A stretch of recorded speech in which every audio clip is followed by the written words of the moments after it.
Hi, everybody. I wanted to make a video today about why you should own a Sigma Metalytics precious metals verifier. I mean, you don't have to, but you should want to. Here's 7 reasons why you should have a Sigma Metalytics. The first reason, and this is most obvious, it helps to prevent buying fake coins, particularly modern Chinese fakes that mimic specific gravity correctly by alloying 2 metals together, but failed the electrical resistivity test or magnetic resistivity test entirely. This machine will help counteract that so dramatically, because that's exactly what this tests, is electrical and magnetic resistivity conductivity. So if a coin isn't actually magnetic and won't actually stick to a high power magnet, that's what this is.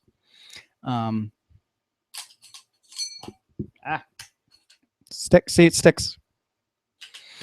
Then the thing is that a coin can be non-magnetic, so it won't even stick to this. And you can create things like magnetic slides and whatnot. But the thing is that copper and other metals have magnetic properties similar to silver. And so the Sigma helps dramatically by really figuring out just what it really is made of. It gives you a numerical readout in measurement mode, so it can't actually give you like an XRF scan, but and there are other machines that can help you with that in general. But to be honest, the Sigma, it's good for on the fly, because you can just put a wand. It comes with these little, hold on 1 second. It comes with these little wands. If you buy it with the wands, make sure you get the version with the wands. So you just take this, you plug in the other end into the unit. Looks like a little, I don't know, iPhone plug, like a headphone plug, standard. Is that like 1/8 of an inch or something? And you just stick the wand on a coin and it just scans it. It's very simple. You can take whole sheets of coins and just scan 1, 2, 3, 4. It takes like a second or half a second, but I mean, it'll scan the coin. I would give it a few seconds personally, and I'd scan both sides and move the wand around, follow the instructions in the manual and everything. But in general, this machine is just wonderful. It will. I'll tell the story at the end of the video. But certainly in terms of electrical resistivity, great machine, fantastic machine. Number 2, you can verify the content of all the coins and bars, gold and silver, that you already own, instead of just checking stuff you're buying or selling or whatever. How do you even know what you have now is real? You don't. You really don't, because if it can pass the specific gravity test, it's got great details, some die struck counterfeit or whatever. I mean, if it's made of the same metal as the original coin, if it's a coin or if it's a bar, bars are great, because the Bullion wand is even bigger than this large wand. This thing is probably the same diameter, close to the same diameter as a nickel. I think the large one's the same diameter as like a quarter or something. It's pretty big when you actually see it. And it'll scan a big brick of silver or gold. It'll scan a standard, typical bullion bar, and so that's what it was made for.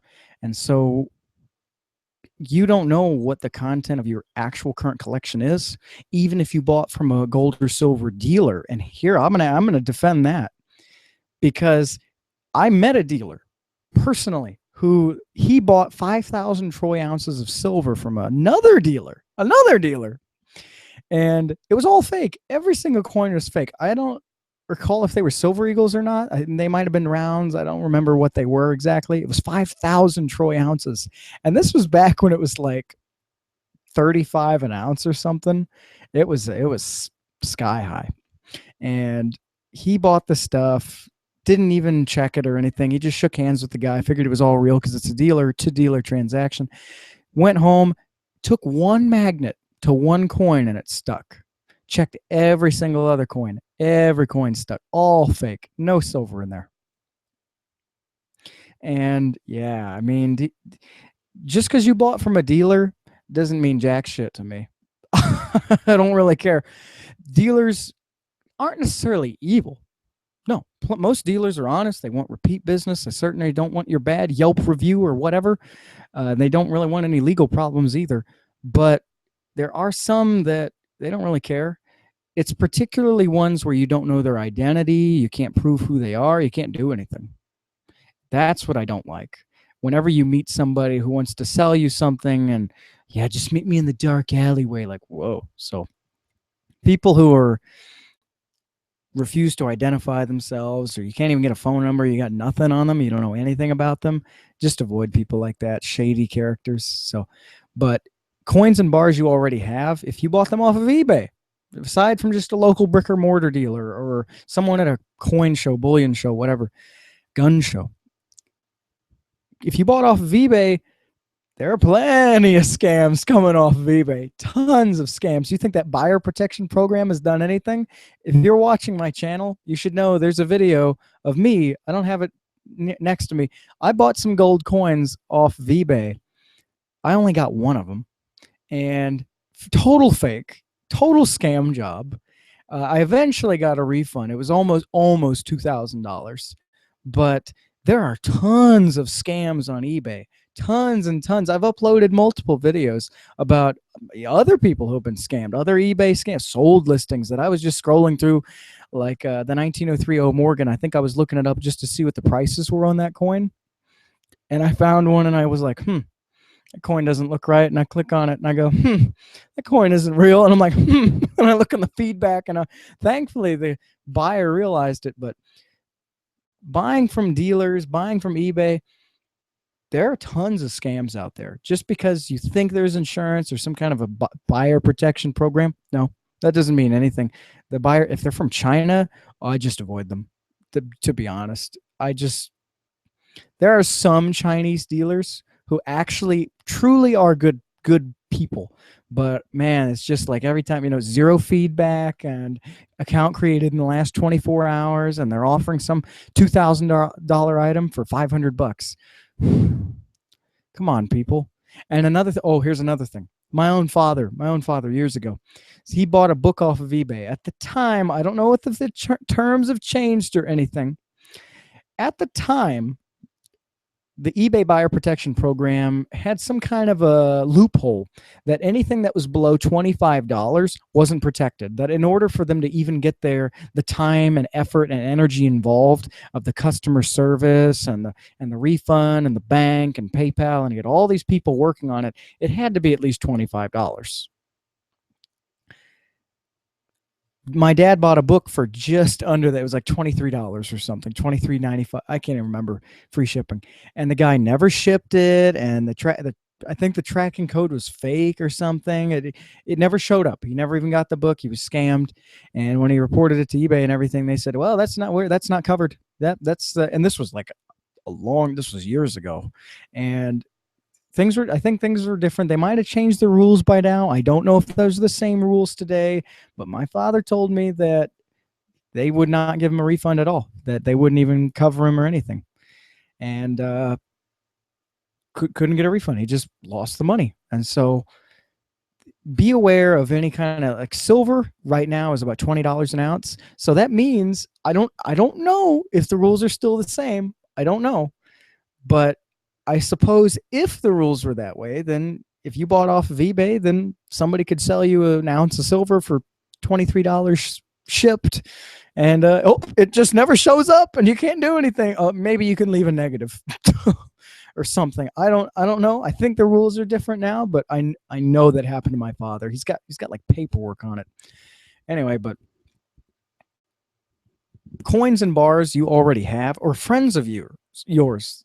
Maybe they've got some too. If you got a lot of friends, or you got a club, a circle of friends who are buying stuff as well nearby, who you can lend a Sigma Metalytics to, that's a great thing. You can crowd pool. I mean, this thing is close to $1,000. Yes, it's not cheap. It's over half a troy ounce of gold, if you want to think of it that way. It's 2 tubes of Silver Eagles or more. But if you get like 10 friends, pool the money together, 3 friends. If you don't want to put all your money in it, but you say, hey, we're all going to have a evenly split Sigma. So we've all got 150, 200 bucks in it. And that way, if any of us get cheated, well, you know, we'll know. And so it's wonderful for that reason. You just crowdsource. So anyway, but coins and bars you already have, your friends already have, maybe your family has, your neighbor has. It's very useful for that. The third thing is, and this is critical, if you're afraid of being sued or having legal problems or whatever, third reason to buy the Sigma Metalytics. It can prevent you from selling a fake you already own, unbeknownst to you, to another person, but that leaves you liable to lawsuits, replacement expenses, and worst of all, losing the trust of a fellow collector, which actually damages the market as a whole because it spreads more stories about fake gold and silver. And so this helps to counteract that. It doesn't stop it. It's just like condoms don't stop all pregnancy, but it helps to prevent it. And so that's the number 3. It's a totally valid point. Because if you sell a fake to someone else and didn't even mean to, because you thought, oh, I just don't need this damn thing. You know, it doesn't mean anything. I don't need that. I know my stuff's real. I did the ring test. See, it makes the ping noise or whatever, you know. Come on, people. You got to have a better way of truly verifying your bullion other than hitting it on a wooden table or whatever. Number 4, and I already brought this up, you can let your friends use it, but here's the other point. You can charge fees, some small, maybe more, depending on the value of the collection, the quantity of the collection or whatever, maybe not just to friends, but to other individuals. In order to verify the coins they are buying, maybe coins they're selling, you can act as an intermediary between someone who's buying and someone who's selling. You can even just charge someone fees on collections they already have. I know that you can charge fees for this. I'll put it that way.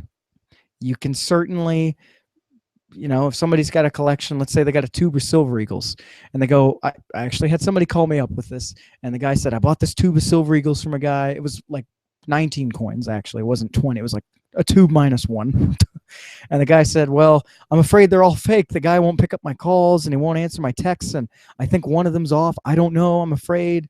And I said, okay, well, what do you do? And he offered me a peace dollar, silver peace dollar, in terrible condition, I think. But still, you know, a silver dollar, and just to check it and whatever. And I said, okay, you know, I'll take a look at it, and the whole tube. And so think about it. That's like $1 a coin. Would you pay $1 a coin for insurance?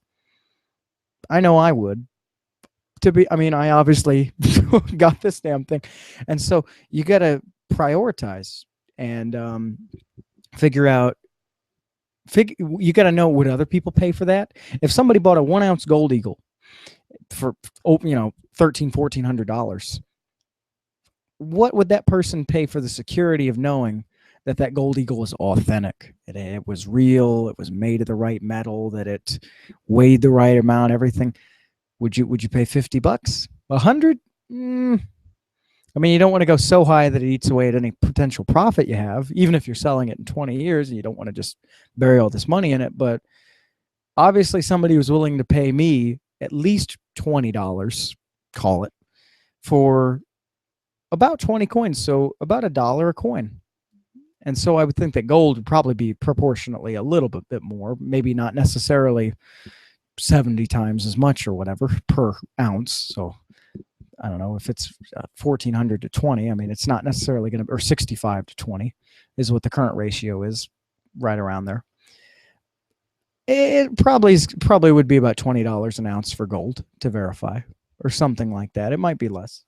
And so making money by renting it out, or acting as an intermediary to a transaction, or checking somebody's collection that they already own, that they're not looking to liquidate, that they didn't purchase recently, whatever.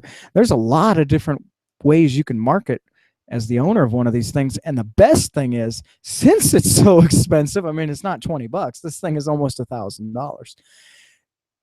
People go, well, would I rather pay this guy 50 or 80 bucks? Or would I rather spend 10 or 20 times that to get one of these things and only use it once and then put it away? or maybe just resell it on eBay and take a loss of 50%. Nah, I think I'd rather pay that guy $50. And a lot of local dealers, and this is a great selling point if you're looking to rent one of these out to people, a lot of local dealers don't even have these. And if they do, they're going to be charging fees as well. So if you can just beat their fees, you're gold, because it's not like their machine's any better, unless they've got XRF scanners, unless they got other stuff maybe you have or don't have or whatever.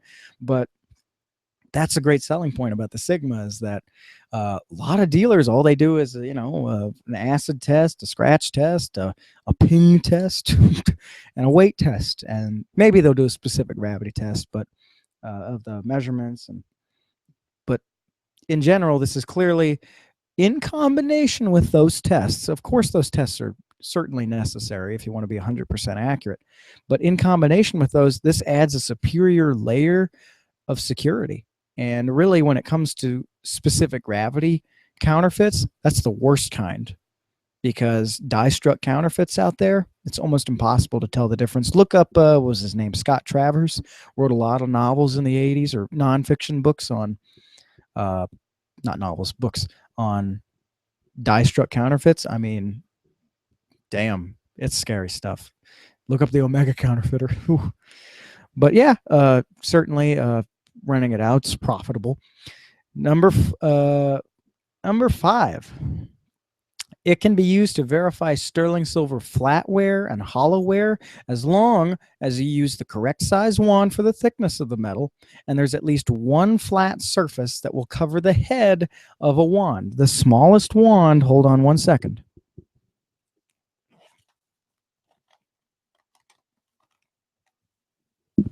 This is the smallest wand. See how small that is? Give me 1 second here. This is a digital caliper. I'm going to measure the dimensions of this, the diameter.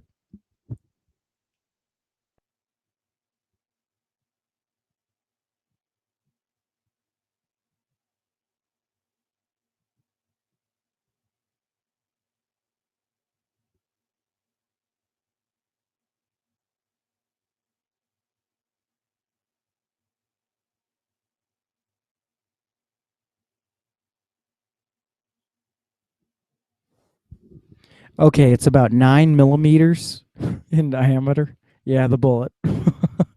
Or roughly 3.55 inches, 3.56 inches in diameter. So that means if you can find jewelry it's got to have some fair thickness, width to it. Doesn't have to be too thick. The small wand is actually useful in very thin coins or bullion. The small jewelry, as long as it can be thin, but it just has to have a wide enough point that's about 9 millimeters, or a third, call it about a third of an inch in width. As long as it's got a spot like that on it that's flat, it's got to be flat, it can't have a curve to it, you're good. Same thing with coins with a high relief.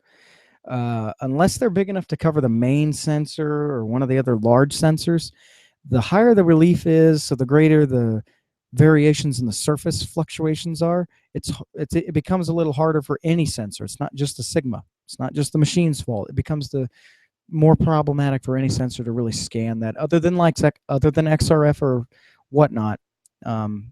X-ray fluorescence obviously operates off of a fundamentally different principle, and so the scientific principles are different.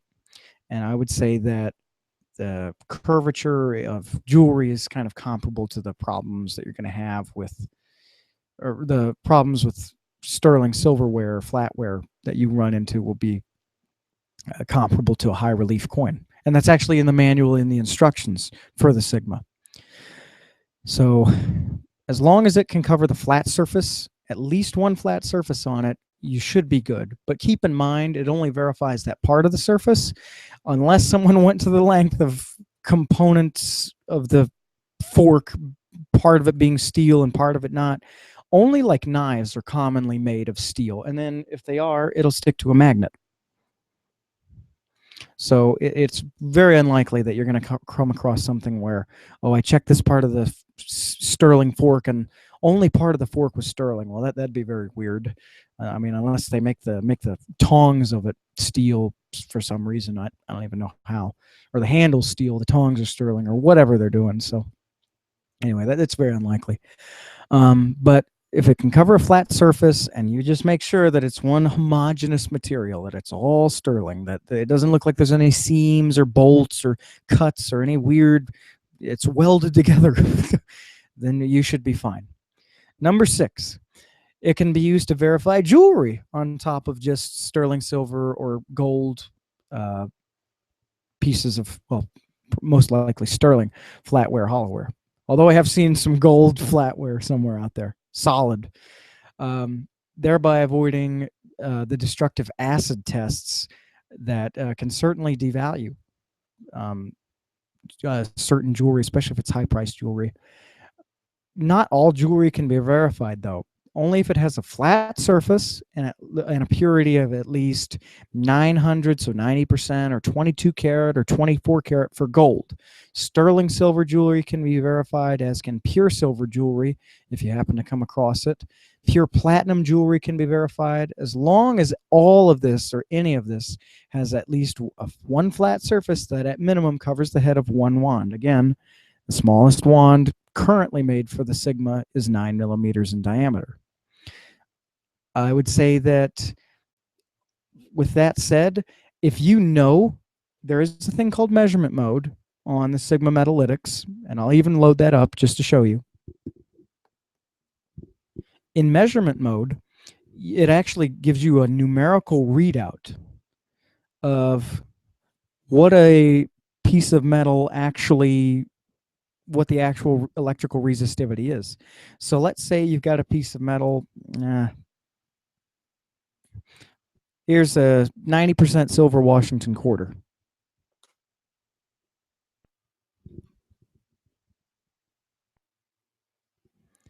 See how it's coming up about 1.87? I can't see the screen, but it should be about it should be like 1.8, 1.9.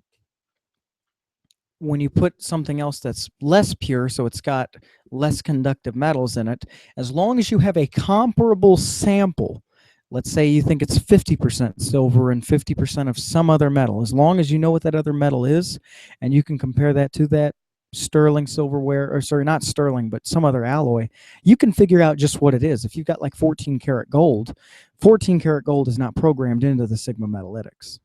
And to be honest, that's because there's so many different kinds of 14 karat. The remaining 10 karat of junk metal can be silver, it can be some other metal, and so that alters what this numerical readout will be. And that's why that's probably part, not the only, but part of the reasons why it's not in the Sigma Metalytics, is because there's so much that could be done. And so many different variations. I mean, think about the whole table of elements. How many possible variations could you have of the 40% or so of metal that the item isn't even made out of, or 44% of huge amount, humongous amount? And so that's the point, is that there's an almost infinite variation to it practically. And that's the point, is that I would say that you would have to have a known sample of what that actually would come up as in terms of electrical properties. And reason number 7. I leave this point last, but not least, as this can potentially be the most lucrative reason as for why to acquire a Sigma Metalytics, although certainly renting it out is another lucrative reason. It can help you verify foreign gold or silver coins and privately minted rounds. Oftentimes in the market, this is true, people fly away from anything that doesn't have a recognizable logo, maker's mark, origin, design, etc.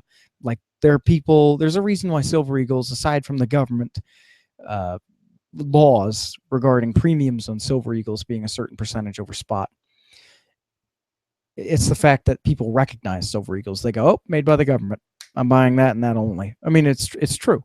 So privately minted rounds, foreign coins, they have a lot of problems, even though there's really nothing wrong with them. I mean, hell, the Silver Eagles themselves are made of blanks made by the Sunshine Mint. And there are plenty of people who they look at Sunshine and they go, ooh, it's not government, it's not holy. It's not a Silver Eagle, I'm not touching that. But then they look at Silver Eagles and go, oh yeah, that's beautiful, made by our government, it's great. The blanks that Silver Eagles are made out of are made by the Sunshine Mint. There's nothing wrong with Sunshine Mint, but anyway, rant over. In all reality, if something's made of precious metals, there's nothing wrong with it. Maybe it has a strange luster due to the way it was handled, and the seller doesn't even ask for half of the melt value due to all of the disinterest in the item. If you can figure out what it's made of, buy it off of that person and maybe melt it down if you have a small refinery or know someone who does, or even just somebody who pays 90% a spot and you got it for 50%, damn, you just made 40%, or technically you almost doubled your money. You made 80% ROI.